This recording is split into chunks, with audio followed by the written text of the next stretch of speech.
Vamos a la materia internacional de la semana, por supuesto, lo que ha sido la situación de nuestros vecinos, específicamente lo que sucedió con la Fiscalía brasileña, que acusó al presidente Michel Temer de corrupción pasiva, siendo así el primer presidente brasileño en ejercicio de la historia en ser acusado por un delito penal que habría sido ejercido durante el mandato. La denuncia aún debe pasar por los tribunales y el Congreso, pero en caso que se acepte, el mandatario podría ser apartado de sus funciones por 180 días. Sobre este tema vamos a conversar con el analista internacional y académico de la Universidad Andrés Bello, Fernando Reyes Mata. Fernando, muchas gracias por acompañarnos. Un gusto estar en este canal, del cual fui su primer jefe de prensa hace miles de años. Pero ahí está, presente con nosotros, le agradecemos por supuesto este tiempo, ex embajador también de China. En una América Latina, lo estábamos comentando fuera de cámara, bien controvertido, con mucha noticia, y vamos a partir con lo que sucede en Brasil. Tenemos al presidente que ocupa el puesto luego de la destitución de Dilma Rousseff, que podría nuevamente ser un presidente destituido, pero con una diferencia con Dilma Rousseff. Aquí hay un cargo por corrupción. Es el primer presidente en ejercicio que se le entregan cargos por corrupción pasiva. ¿Cuál es el análisis que hace usted, a grosso modo, de esta primera señal de la Fiscalía, que es bien fuerte? Yo creo que la señal de la Fiscalía representa todo un estado de ánimo que existe hoy día en Brasil.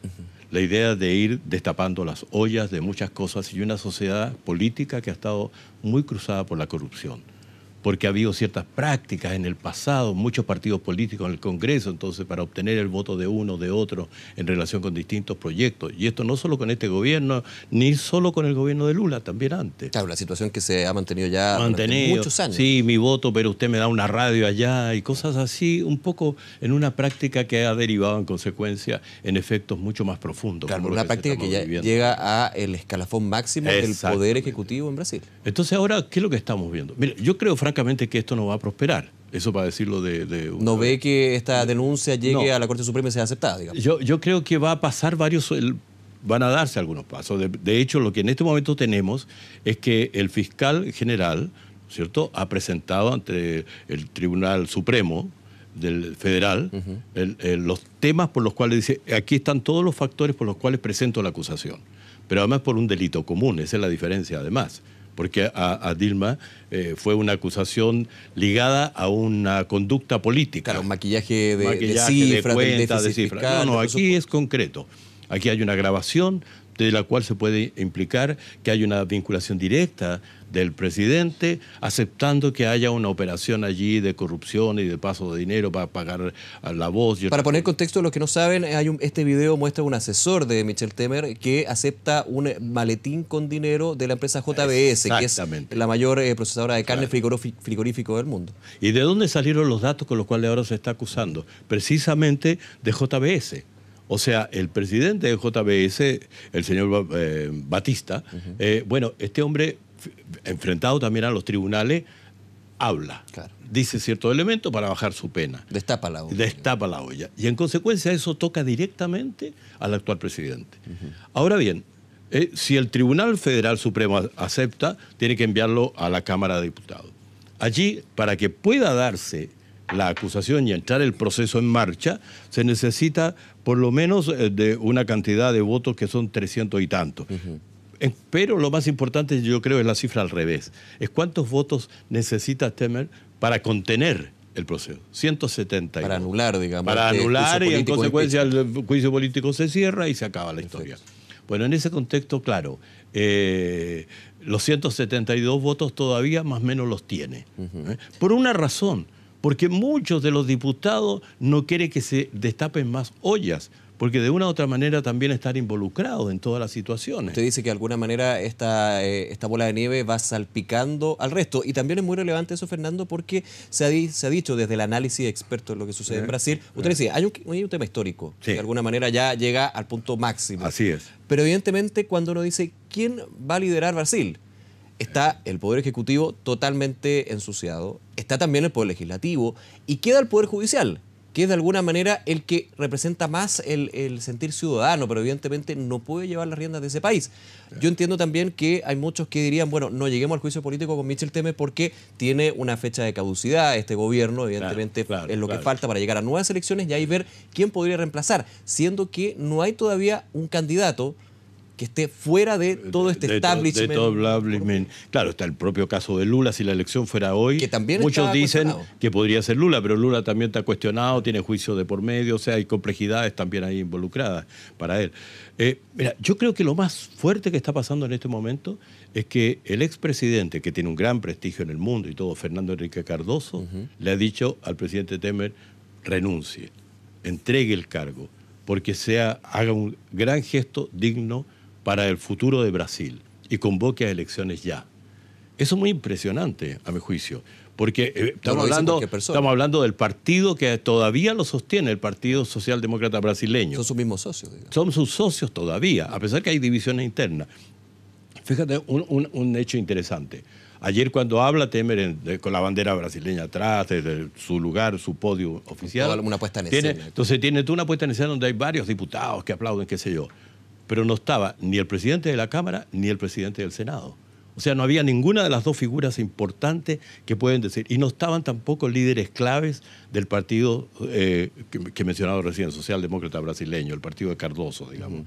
Entonces, hay ahí también toda una situación que dice, ¿quiénes están realmente apoyando? Pero en definitiva, yo tengo la impresión de que el cálculo de los diputados va a ser esto. Tenemos un año y medio, a fines del 2018, elecciones, sí o sí, claro. Corresponde. En consecuencia, si entramos en un proceso para sacar ahora al presidente con una designación muy compleja, porque ¿quién viene? Porque el que podrían elegir sería alguien de la Cámara o del Senado. Claro, por sucesión se habla de provisionalmente el presidente de la Cámara, ¿no? Claro, quien también tiene tejado de vidrio y ya se sabe y la prensa brasileña lo comenta. Entonces hay una situación de crisis institucional muy profunda. Y esto tiene que ver con la imagen de Brasil, a mi juicio. Piensa lo siguiente. A ver. El grupo de G20, llamado de las economías desarrolladas, más los emergentes, China, India y otros, se reúne la próxima semana en Alemania, el 7 de julio. En esta reunión del G20 hay 3 latinoamericanos que son desde el origen convocados. Son México, Argentina, Brasil. ¿Con qué cara llega Brasil a esa reunión? Llega con un presidente que tiene una denuncia del Poder Judicial, de la Fiscalía en este caso, exacto, de corrupción. Entonces estamos hablando de un presidente que es la 9ª economía del mundo, de cualquier manera. Pese a que está en un periodo de recesión. Está con un periodo de recesión, pero toda la producción, la fuerza brasileña, etcétera, es la 9ª economía del mundo. Por eso está convocado a aquella reunión desde que se formó el G20 ya hace 10 años casi. Pero lo que pasa es que no hay fuerza, no hay argumento, no hay dimensión de presencia. Y eso es grave no solo para Brasil, es grave también para América Latina. ¿Por qué es grave para América Latina en ese caso? Porque nosotros tenemos allí la presencia de 3 líderes, 3 países principales, o digámoslo de otra manera, las 3 economías mayores. Sí, claro. México, Brasil, Argentina. Pues bien, si tenemos una crisis con este socio mayor, que además es miembro del Mercosur, que tiene todas estas otras condiciones, nosotros tenemos que entrar en diálogo como región con otras regiones del mundo. O sea, ¿cómo habla América Latina con China? ¿Cómo habla América Latina con la Unión Europea? Cuando tiene estos factores de desequilibrios y crisis. Menos mal que están pasando otras cosas positivas, como el de Colombia ahora, donde se están entregando las armas, claro, y mañana hay toda esta ceremonia. En fin, tenemos algunas cosas también. Pero se ha hablado, en ese caso, Fernando, de una América Latina que muestra desorden de hace bastante tiempo. Sí. Es decir, esta relación con los organismos internacionales, con la relación comercial que se afianza con China, sí, incluyendo otro tema que lo conversábamos fuera de cámara, el TPP. Sí. Con la salida de Estados Unidos del TPP, la relación con Asia-Pacífico, uno entiende, va a ser bastante más potente. Y ahí, claro, China puede ver un vecindario de América Latina que no es primera vez que lo ve tan desordenado. Lleva bastantes años así. Sí, pero de alguna forma lleva varios años. A lo que voy es que igual le interesa. Claro, o sea, nunca América Latina ha pretendido ni se ha querido que sea solo un modelo de desarrollo. Cada país ha tenido su propio modelo, claro, y ha convivido. Pero siempre ha habido una suerte de interacciones fundamentales que en algún momento estuvieron muy ligadas a la mantención de la democracia, eso es verdad. Entonces, el factor de recuperación democrática en la región, pero eso ya como elemento se fue. Entonces ahora los factores que pesan son aquellos que tienen que ver con la capacidad de gobernabilidad, conducción del país, respuesta a una sociedad que demanda cosas nuevas, una sociedad que tiene internet, que fotografía, claro, todo, que transmite, etc. Entonces hay una especie de carencia de conducción política, en general, problemas. Hay nuevas demandas de sociedades que están mucho más al mismo tiempo fuertes. Y por otro lado, por ejemplo en Brasil, 14 millones de desempleados. 14 millones de gente que no tiene empleo. Ese es un complejo mayor. Claro, hay que agregar el elemento de la crisis política que hay institucional, y una crisis social, que finalmente es la que más cala en las protestas, en el descontento de las personas. Los empresarios brasileños están ahí todavía. La bolsa no ha tenido efectos ayer y hoy mayores.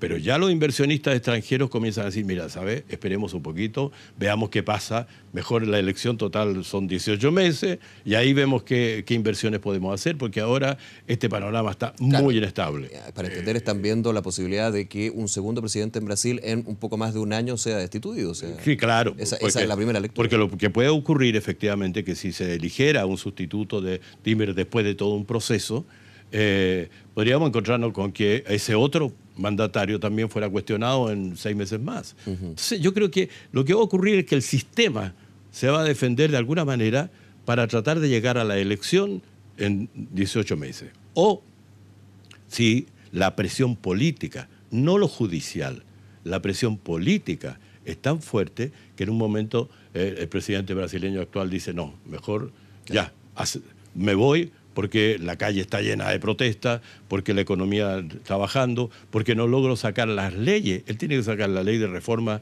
laboral, la nueva ley de pensiones, y las dos cosas están retenidas. Y las dos leyes para él son claves. Justamente en trampa. Fernando, me quedan algunos minutos. Quiero aprovechar también, dada la contingencia, hablar un poquito de Venezuela.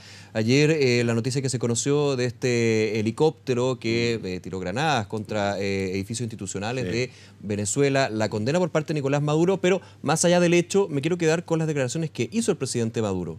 Dijo, aquí se gana por las elecciones o por las armas.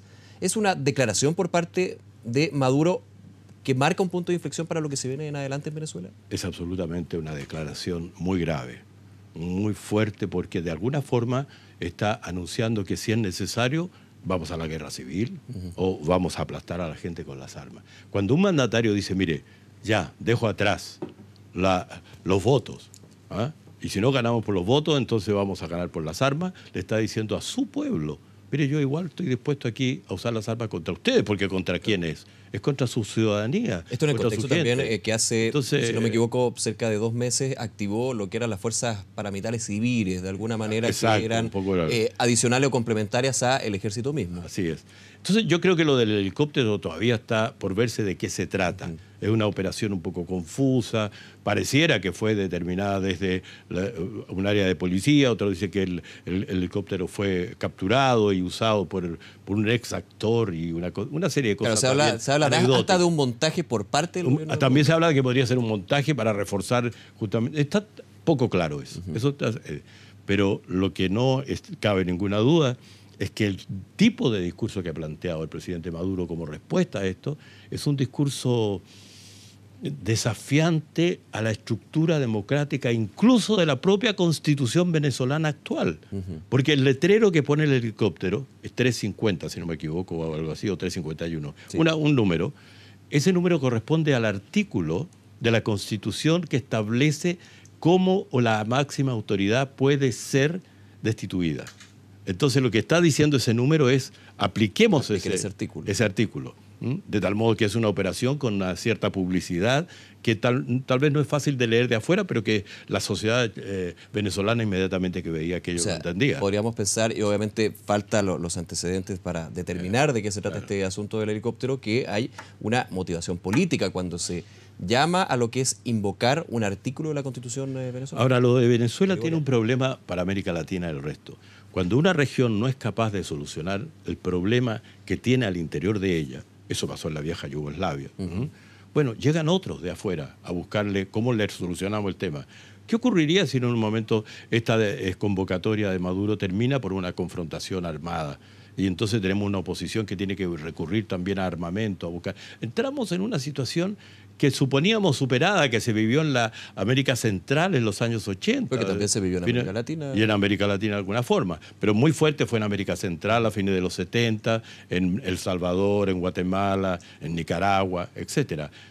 Bueno, eso que pareciera ya superado está tan fuerte presente, a mi juicio, en el discurso de Maduro, que es una inquietud no solo por la situación. Entonces lo que ocurre, a mi juicio, es que América Latina, los organismos pertinentes tienen que moverse mucho más Y tomo su punto, Fernando, en esa situación ya extrema, evidentemente estamos adelantándonos a los hechos, claro, pero viendo los escenarios que se van enmarcando en la crisis venezolana, cuando tiene que haber la intervención de un tercero.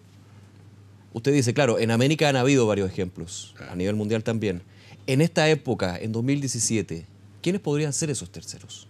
Cuando hay organizaciones internacionales, claro, cuando hay bloques, cuando hay también el interés por parte, por ejemplo, de los países con respecto al petróleo en Venezuela. Quiero ver los elementos que ahí se pueden dar. O sea, yo creo que esa es una situación que nadie quiere, en primer lugar, ¿no es cierto? Nadie quiere una confrontación por las armas dentro de la sociedad venezolana para ver cómo salen de esta crisis.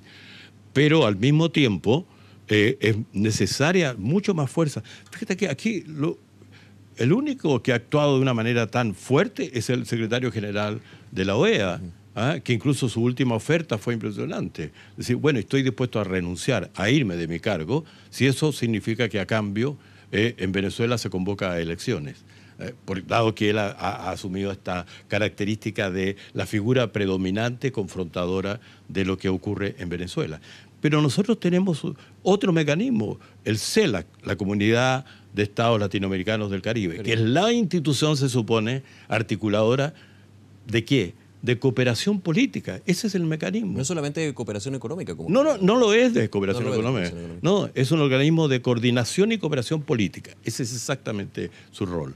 Pues bien, este mecanismo no ha sido capaz de, en serio, realizar operaciones mayores y fuertes como para, con mayor fuerza política, entrar ahí y decir, a ver, un momento, esto hay que arreglarlo. Claro, el punto es que Venezuela, en algunos casos, ni siquiera pertenece a este tipo de organizaciones o bloques. Y finalmente, si pertenece, siempre es más bien díscolo de las decisiones, porque dice, aquí las decisiones en Venezuela se toman por parte del gobierno venezolano, no de extranjeros. Es verdad que ha tenido una actitud, por algo ya no está en Mercosur, por ejemplo, ¿no es cierto? Pero con el caso de CELAC ha tenido una permanente búsqueda de participación, de presencia, y cuando no viene Maduro, viene la canciller o ahora el canciller. Pero en realidad, yo creo que la posibilidad de tener una presencia más fuerte política sería importante. Y uno no nota, primero Brasil, el vecino grande, tiene su propia crisis y dice, no, mire, Venezuela que se la arreglen ellos. Lo cual ahí hay otro efecto negativo de la crisis brasileña. Claro. Luego Colombia tiene su propia situación con una elección presidencial cercana, con su proyecto específico de lograr por fin el fin de las FARC, de la guerrilla. Entonces, es como que hay una suerte de que cada cual está mirando para adentro cómo arregla los problemas. Un poco nosotros tenemos en el caso de la Alianza del Pacífico, 4 países articulados, pero con otra mirada. Y el punto es que cuando uno ve la situación de Venezuela y piensa en este tercer actor o terceros actores, uno empieza a ver al norte. Claro. Y al norte está Estados Unidos. Y es justamente el gran enemigo del gobierno venezolano. Claro. Ahora, yo tengo la impresión que Estados Unidos va a mantener una política muy distante también. O sea, la verdad que para el actual gobierno norteamericano, América Latina no existe, sino que existe México y un muro, y Cuba. Y del resto no tengo idea. De la filosofía de la administración. Claro, de la filosofía de la administración. La prueba está que hasta hoy día no tenemos lo que se llama el secretario adjunto para el hemisferio, que sea realmente vital. Claro, estuvo desde bastantes años, de hecho, en el gobierno norteamericano. Entonces no hay una política para acá. Entonces, con mayor razón, la tarea está colocada para nosotros, para los latinoamericanos. La tarea es que nuestros organismos sean capaces de articular de allí. ¿Cómo se pudo hacer en Paraguay, por ejemplo? Y yo me acuerdo cuando fueron 3 mandatarios a ver la crisis que había en Paraguay, y llegaron allí, buscaron soluciones, encontraron salida. Estoy hablando de una cosa de hace 20, 25 años, cuando Alfonsín, Sanguinetti y un tercero llegan allí a ver qué se puede hacer. Eso, por ejemplo, fue una cosa concreta. Pero en ese tiempo podría estar la diferencia también, Fernando, de que usted dice, cada nación tiene sus propios problemas, sus propios asuntos. Para eso también se formaron estas organizaciones internacionales, para finalmente hacer reclamaciones, diferendos, entre otras, pero los mismos países, y que lleguen 3 presidentes a un lugar, uno vería bastante más complejo. Y en términos de lo que ha sido Venezuela también, es una actitud beligerante, también democrática en términos de que tiene un líder elegido democráticamente, que podrá gustarle uno o no, pero que finalmente es el que toma las decisiones. Claro, está elegido, no cabe duda que fue elegido, pero ese líder, por ejemplo, desconoce la otra elección, la elección de la Asamblea Nacional, a la cual, como los votos salieron en contra, y la Asamblea Nacional tiene más votos opositores que pro régimen actual, entonces sencillamente desconoce a la Asamblea. Con lo cual, en ese instante comienza el quiebre institucional democrático de Venezuela, que es lo que estamos arrastrando hasta ahora. Porque si no se hubiera producido esta dimensión de desconocer y tratar de eliminar, sofocar a la Asamblea Nacional, podríamos habernos encontrado con una situación venezolana más manejable de institucionalidades. Bien, Fernando Reyes, muchísimas gracias por esta conversación. Dos temas, Brasil, Venezuela también, que nos mantienen muy atentos, que dan noticia todas las jornadas. Claro. Esperemos que sean Este es un mejores. Continente muy inquieto. Así un continente muy inquieto y se caracteriza por eso. Muchísimas gracias, un gusto tenerlo acá. Un gusto también. Que esté muy bien. Gracias.